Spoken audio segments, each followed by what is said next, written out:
హార్టెటాక్తో పడిపోయిన ఒక తండ్రి జీవించిన గాథ. రాత్రి 11 గంటలు. హైదరాబాదులోని చిన్న కాలనీలో అకస్మాత్తుగా ఒక అరుపు. అయ్యా, నాన్న పడిపోయారు! 45 ఏళ్ల సైబర్ కంపెనీ ఉద్యోగి పీటర్ గారు భోజనం చేస్తున్నప్పుడే కింద పడిపోయాడు. శ్వాస నిలిచేలా, నిశ్శబ్దంగా శరీరం. అంబులెన్సు వచ్చేలోపే 10 నిమిషాలు గడిచాయి. అతని భార్య రోసీగారు ఇలా అనుకున్నారు: ప్రభువా, ఇది నా కుటుంబానికి ముగింపు కానివ్వకు.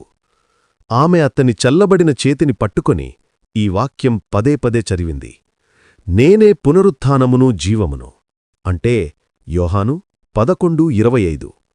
అంబులెన్స్లో డాక్టర్ తెలిపారు: పల్స్ లేదు, ఇమ్మీడియట్ సిపిఆర్. 20 నిమిషాల సిపిఆర్ తర్వాత కూడా స్పందన రావడం లేదు. పక్కినర్సు అతని భర్తను చూస్తూ మెల్లగా చెప్పింది: madam, pray if you want. ఆమె రోదిస్తూ గట్టిగా అరుచుకుంది: ఏసయ్యా, నీ శ్వాసను పంపు. ఇతడు నా పిల్లలకు నాన్న, నా జీవితానికి ఆధారం. అందరి కళ్లముందే సడన్గా పల్స్ తిరిగి వచ్చింది. మానిటర్ మీద గ్రీన్ లైన్ మెల్లగా పైకి లేచింది. డాక్టర్లు షాక్ అయ్యారు. 48 గంటల్లో ఆయన పూర్తిగా కోలుకుంటాడు. ఆయన డిశ్చార్జ్ అవుతున్నప్పుడు డాక్టర్ చెప్పిన మాట: మెడికల్గా ఇది అసాధ్యం, మీ దేవుడు చేశాడు.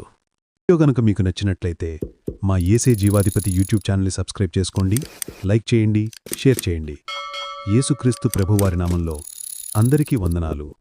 దేవుడు మిమ్మల్ని దీవించునుగాక. ఆమేన్.